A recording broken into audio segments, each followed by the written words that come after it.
Gwen Yvette is an independent artist, singer, and songwriter from Beaufort, South Carolina. Today, I talk one-on-one with Gwen about her latest music for this edition of Quintin's Close-Ups. And if you haven't already, subscribe to my YouTube channel and like Quintin's Close-Ups on Facebook. Gwen Yvette, welcome to Quintin's Close-Ups. Thank you, Quintin. Oh, you're very welcome. I know that you are an independent artist, singer, and songwriter right down the road here in Beaufort. So let me ask you this. What's new, what's now with Gwen Yvette? What's going on right now with Gwen Yvette is that I have a new single out entitled Country Swag that's doing really well in the U.S. markets. Prior releases have started off and taken off more on the UK side, and on the overseas markets, but this one's doing well here at home, for starters, and I'm very excited about that. So you are an independent artist and a singer and songwriter, obviously. What is so swag about the country? Well, that is kind of something that's hard to explain. But that country swag is like when you see it, you know it, you feel it. You know what I mean? And so it's just a way that country, especially men, the way they walk, the way they talk, the way they do their thing. And so it's something I wanted to, shine a little light on and show a little love to the brothers, And musically, Miss Gwen, what else do you want to shine your light on from a musical standpoint? I am a Aretha Franklin fan. I love Aretha. I love Gladys. Aretha's my one, Gladys my two. So right now I'm doing a Aretha Franklin tribute at the end of the month, and that's going to be here in Beaufort at USCB. And we did it last year. It went so beautifully that we had to do it again. So it was last year. It was on her 80th birthday. This time it's close to her 81st, and it falls in Women's History Month as well. So it's just perfect. We also take that opportunity to show some honor and give some flowers to some of the women in our community. So last year we honored Anita Prather, Dr. Marlena Smalls, and Mildred the Songbird Daniels. This time we're going to honor Prophetess Carrie Major, Mother Cleo Stokes, and Queen Quet. Sure. So we're looking forward to having a beautiful celebration again. Yes, just indeed. of women and women pouring into our community, and of course music. Oh, music, absolutely. And Queen Quet is a household name here along the South Carolina Low Country and beyond. Sure. And let me ask you this, Miss Gwen. You talk about obviously paying homage to Aretha Franklin, that is, and Gladys Knight, who was just here in Charleston a couple of months ago. But I saw her. For the first time, I saw her live. Wow. Listen, I sat there and cried like a baby. I absolutely loved it. Yes. And wow. that, she's my favorite living voice at this point. So I was in awe. She looks so gorgeous and still sounds so beautiful. Yes. It was just amazing. Yeah. God be the glory. And, yes. And between Miss Aretha and Miss Gladys, which one of those artists actually relates to your music? Well, people, it blows my mind that people say they hear a mixture of Gladys and Aretha. And I'll give you an example. I did a cover years ago of Neither One of Us, and it was online, and somebody Live Lounge Radio, I believe it was, took the video from my YouTube and placed it on their page, and it has like 4 million views. In the comments, people say that it sounds like a mix of Gladys and Aretha, and that just blows my mind. I really recently I started working on my video for Country Swag, and I put out a little teaser, and one of the comments was that I look and sound like Aretha, and I'm like, get out of town. That's not, I mean, I don't think that at all, but that's feedback that I get, which just shows the love that I have for them and their music and their voices. Like it shines through. And what other feedback, Ms. Gwen, are you getting about your music and the music industry in as a whole? Feedback about my music is going really well right now. You know, of course, with Country Swag, I also have a couple of other songs that I've prepared to release soon, and it's in the falling into the Southern soul genre. Right. I stayed away from Southern soul for a long time, and the reason being, I thought that it had to be like that kind of, what's the word I want to use, raunchy type. You know, there's a lot of that. I thought it had to be the like you know, candy liquor type of vibe, which is not necessarily my type of vibe. Right. So I thought that from a female perspective, it had to kind of come like that, and so I steered clear of Southern soul for that main reason. But as it has continued to evolve, I see that it can be fun, and your music can just be about, you know, having a good time.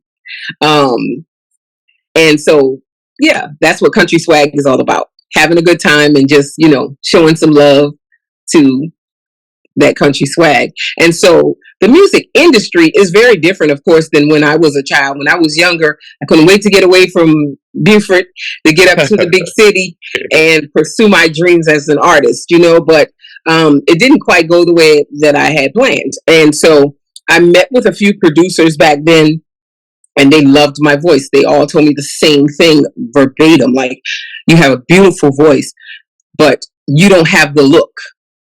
Because, you know, I'm plus size. I've always been plus size. And they basically told me they didn't know how to market me. So I couldn't take much of that. After hearing that a few times, I came back home and got into the workforce. And before you know it, you know, 20 years have gone by like that. Yeah. And so when I lost my dad in late 2011, Whitney Houston passed away early 2012. Well, yeah. And that for me was like, oh my gosh, you know, because she died so young. Yeah. And I was like, I have to do this now. I have to do this now. And that is at that point that I got busy. And I started off going to some of the the TV shows. I went to Sunday Best first. And I was in that line for like 7 hours. The voice is unbelievable. It was like, if heaven has a choir, this is what it sounds like. So it was beautiful. Of course, once we got inside, I was there like 15 seconds, but but it was a beautiful experience. And I took that information, whatever I got from that, and went on to the next thing. I also auditioned for The Voice. Yes. I was in a room like with 9 other people and a lady sitting at a table. We basically had, 15 seconds again. And I was the only person who got to finish the whole song. So I thought that was good, but, not good enough. So I didn't go that round either. And then the next thing I did was X Factor. Right. And I went to Hollywood with X Factor. I met Simon and Kelly Rowland was on at that time. Demi Lovato, and Paul. I can't pronounce her name right. I never pronounce her name right. Paola, I think. Oh, yeah, I know who you're talking about. Yes, ma'am. Yeah, the 4 of them. And so I met them in Charleston, got the yeses, went to Hollywood, which was great. Once we got there, they decided, they're going to do some changes in the program, and I didn't get to compete any further. They looked at our videos and made selections. I wasn't selected, came on back home. And so at that point, I was like, okay, now what? I started a band and basically, started rehearsing, started getting prepared to perform. And so I didn't even know at that time that I was going to write. I didn't even know at that time that I was going to write. But within that time frame, shortly thereafter, I started to write, and I wrote So in Love. And that was my first single. and it went really well. My first album got a lot of love overseas. I've actually been to the UK twice, on tour from that album. So, What's so fascinating about your music and the Southern Soul genre in the UK? well, I think the UK doesn't necessarily love Southern Soul so much. I don't. Well, I'll say like this. I haven't felt that Southern Soul love from the UK yet. They loved my first album, which was not Southern Soul. My first album was more of a neo soul vibe. So, and since then, while we were having, while COVID was going on and all of this, I was still releasing other music, but it was not something that followed what I had done already. And so I feel like, some of them kind of like, okay, well, she's not, she was a one hit wonder. I think that some of them have developed that. But I just, it's okay. It's okay. It's all part of the process. They'll be back. They'll be back. So what are you doing right now musically to make them change their minds about your music? Well, what I have done is kind of find my groove. And that's the thing that I've been working towards, is finding my groove. And I'm a Southern girl. I was born in the city, but I was raised in the South. I was born in the city to a country mama and daddy. So, I'm a country girl. Sure. And so, Southern Soul to me, makes sense for me.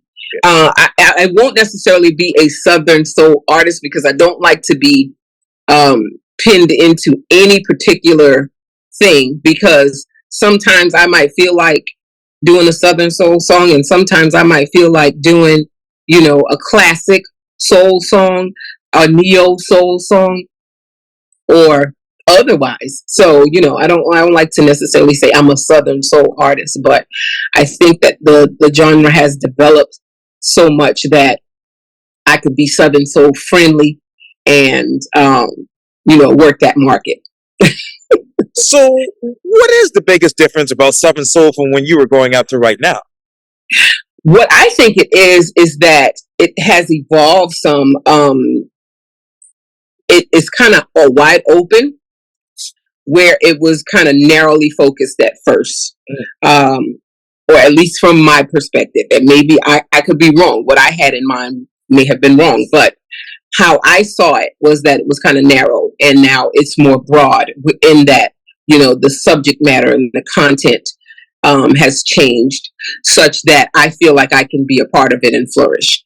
So I definitely want to and the thing that I love most about Southern Soul is that, age limit doesn't seem to be a problem. And I am a more seasoned artist. That's something that I think that works definitely in my favor, in regards to that genre and music in general. People, as long as it sounds good, as long as it's good music, people don't really care. But as far as performing, and touring, etc., I think the Southern Soul genre is a little more friendly. So what's for you, and what subject matter and contact is actually ideal for you right now? Love. Always. Love and, enjoying life. Sure. So Sure. yeah, those are the things that I basically talk about. And that's why I say I feel like I kind of lost my audience because I did some songs that were, I called it BS with love. But it was like the B side of love, Right. the unhappy side, the side where, it's not always pretty. And so I had some songs about that. And I wrote and released those songs during like COVID. Yeah. Or I shared and released those songs during COVID. And that didn't quite go as well. I think the production quality wasn't as good as my prior work as well. COVID was a crazy time for me.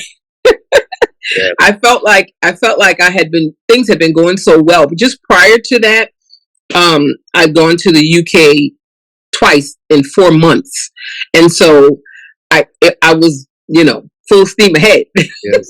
Yes. And then when I'm on the way back from the second tour, that's when everything pops off. The first week of March in 2020. Yeah. That's when it starts to pop off. So my last performance was March 13th, 2020. I did a wedding in Colombia, and that was my last performance for months and months. So I was, literally home alone. No husband, no kids in the house, just me.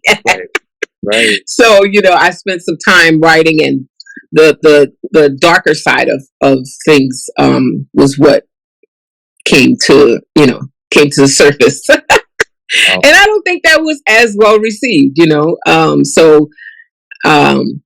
but it's okay. We survived, and things are back more for me on the lighter side, talking about love and being loved, and having a good time.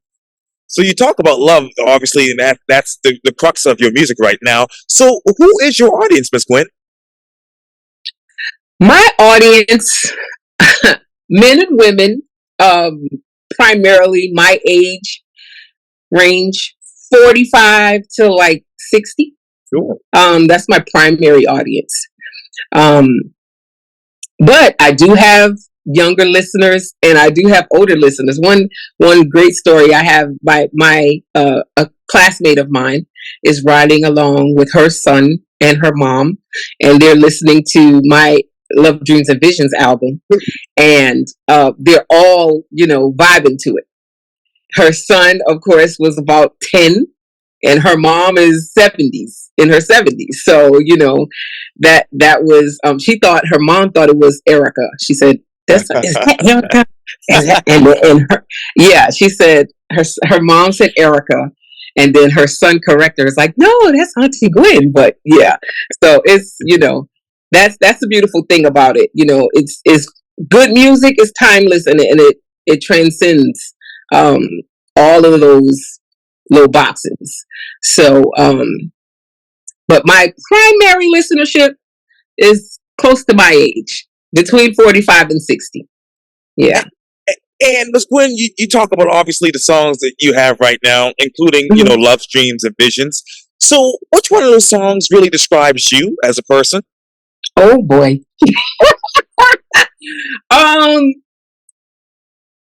Probably Mood Swings, which is one of my most sung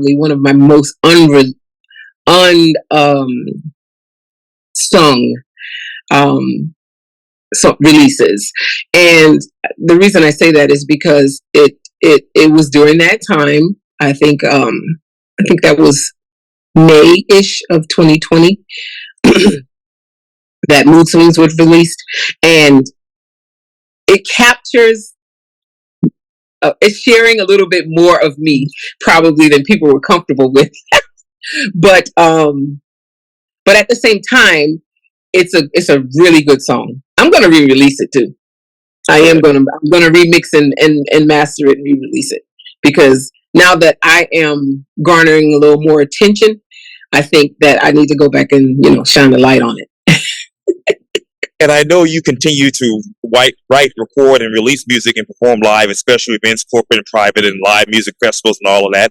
So who are you in the studio versus you being actually on the stage? In the studio, of course, you have to be more focused on notes and making sure that you're hitting everything correctly. So the studio is far more structured.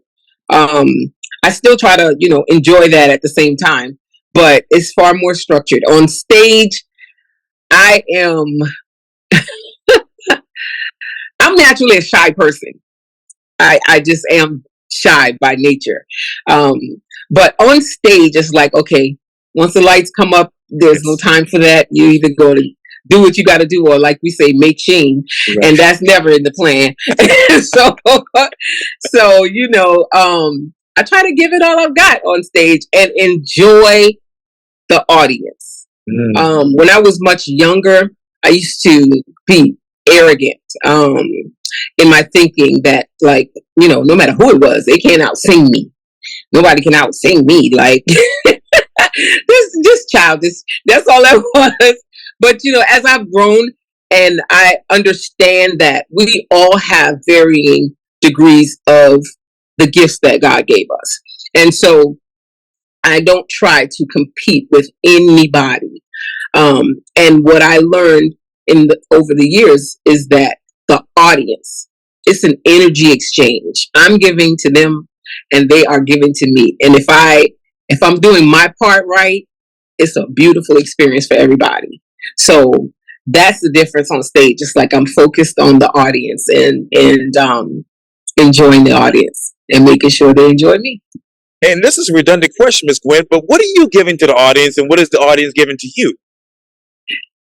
Yeah, it's energy. It's like an experience that really doesn't happen in any other setting like that. Because it's like I'm really sharing of myself with the audience, and what is love.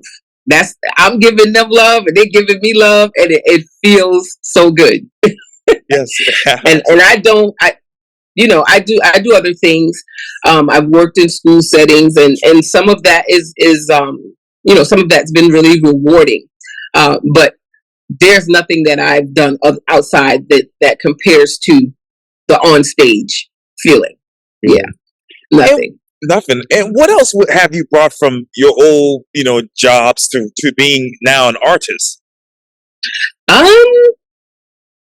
I don't know, honestly, because things are so different. I worked in the system for so long that not working in the system life is totally different. I used to have to get up by 6 in order to get to work on time and still be late.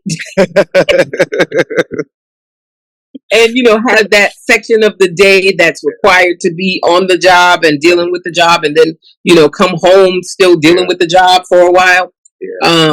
So it's very different. In 2015, I resigned from working with the Beaufort County School District in pursuit of being a full-time artist, and so I've been doing that pretty much since then. I have had a couple of stints where I've done some teletherapy. That was during COVID. That was how I dealt with that financially, I guess. Excuse me. And I started to do some teletherapy during that time, but that was brief. Worked in the family business. We've had a restaurant up for a while. My sister, I did that for a little bit, and I welcome the opportunity to get back into, my music once, COVID kind of died down for us. It's still around, of course, and we still have to be conscious of it. Even with the Queen show, like, I'm not trying to fill every seat. I want to, have little space, Yeah. So, time is different. I get to get to plan my time a little better, and I'm still not great with time management. but I have the flexibility now, so that part of it is great. Yes, ma'am. You talk about earlier 2020, and obviously we all been basically locked down because of COVID in 2020. Yeah. But let me ask you, what are those darker things that you brought out musically that people relate to now? Well, it was about pain, of relationships. That B side of love, having dealt with infidelity in relationships and divorce, things like that. It's not fun, but a lot of people can relate. So those are the things that I talked about. And when I wrote my first album, there were some songs that I wrote that never made it to the table. It never made it to the CD because I needed to get it out, but I didn't want to share it. And then during COVID time, I decided to share some of that, and so that was where yeah, I feel like I got off course, but who didn't? We were going through so much. Yeah. Yeah. Thank God we So, made it through. thank God we made it through. Yes, Yeah, ma'am. that's Absolutely. it. And Yeah. obviously, you talk about writing. So, what's better now with your writing style versus when you first started? Well, when I first started, I didn't even know I was going to write. So I remember you telling me that. now of course I'm aware, but the process for me, it flows so much better. I hear a song, and this has happened a few times. It happened some on my first album too, where I hear the music, and the music speaks a theme that I'm going to write from. And sometimes I can hear the music, and I love it so much that it's like, oh yeah, this is about, like, I'll tell you, this happened with Country Swag. Sean Dobie, who's a producer, sent me the track, and it had a different hook on it. It had a hook on it already, and the hook was the song was going to be entitled "Rocking Up on a Saturday Night." So right. So the hook was already on it, but as soon as I heard that music, I was like, "Oh, I like this." And that little dun, dun, dun, dun, I was like, "Oh, this is Country Swag." I immediately sent him a message back. I said, "Look, send this to me without anything on it. This is going to be my Country Swag." And he sent it back to me. Yes, I listened to it and wrote right then. It just all flowed right then. So the song was written the next day, by the next day. And then, I had to go and record it. So, and the process is a little, challenging sometimes, because I'll go and kind of do a little pre-record, and then I come back and listen to it for a few weeks and see what's missing, what I need to add, and go back. Or maybe I need to start over and do the whole thing again. And which can be, it can be a lot, because studio time is $100 an hour. Yeah, I don't have my own home studio yet. So yeah, studio time is $100 an hour. So that can, that can be a little much sometimes, but it's all worth it in the end. Yes, ma'am. Yeah, getting it right. Getting it right. So, Miss Gwen, let me ask you. Boy, it's getting a little cold out here, by the way, too. But oh wow, yes. Where are you? We're right here in Charleston, downtown Charleston. Okay. It's supposed to be 56 degrees today, but we'll see if it warms up. Oh goodness. Okay. Yeah, but let me ask you, what songs are you listening to of your own that you're having to put down and pick back up and see what's missing? I do that all the time.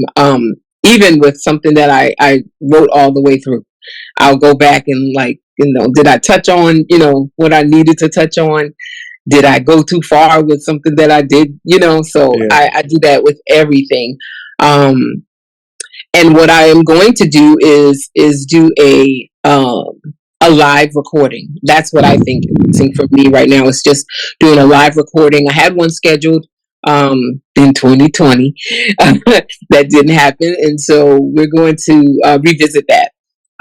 We've decided to do it kind of like a tiny desk setup, where we just do a live recording of some of my earlier songs that are really, really good and got some love, that more people need to hear. My new audience need to hear. Yeah. Kind of like what Usher did, right? Yeah, Usher's was really, really good. Yeah. Yeah. Some of those tiny desks are just beautiful, because they just get in there and just have a good time, So yeah. Yeah, something like that. Wow. And I know, Ms. Gwen, that your experience as an entertainer and in national recording makes you the ideal choice for quality entertainment in a variety of settings. So what will be quality entertainment in the next 5 to 10 years from your vantage point? Quality entertainment for me would be touring and performing. I want to do that. That was the vision at the onset, was to tour, and I saw big audiences of people that didn't look like me in the vision, and it didn't appear that I could understand them, but they understood me. so that to me says, like traveling, and touring and performing. And so that is part of the long range plan. Of course, as I get older, I don't expect to do that as much. But quality over quantity. And so I expect to continue to do that at least for the next 5 to 10 years. Yeah. And what cities would be ideal for you? Nashville, maybe? Oh, I'd love to go to Nashville. Yeah, I'd love to go to Nashville. Yeah, it's like yeah, I definitely want to hit the hit all the spots within in the Southeast. Yes.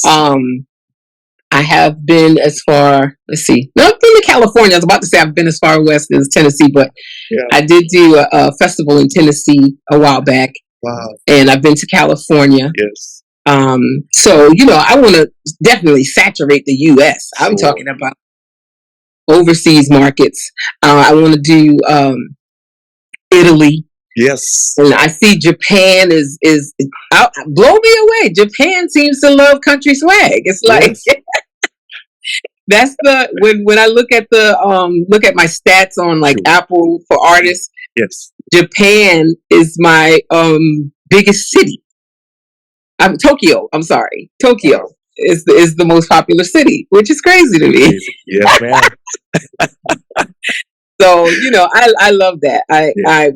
When I go online and like on YouTube, videos that I put out over the years, and I see comments that I have to translate, and it just blows my mind that people are that they love my sound, they love my voice, and so that's part of my why, of course, because I know that we all have these gifts and we weren't given them for ourselves.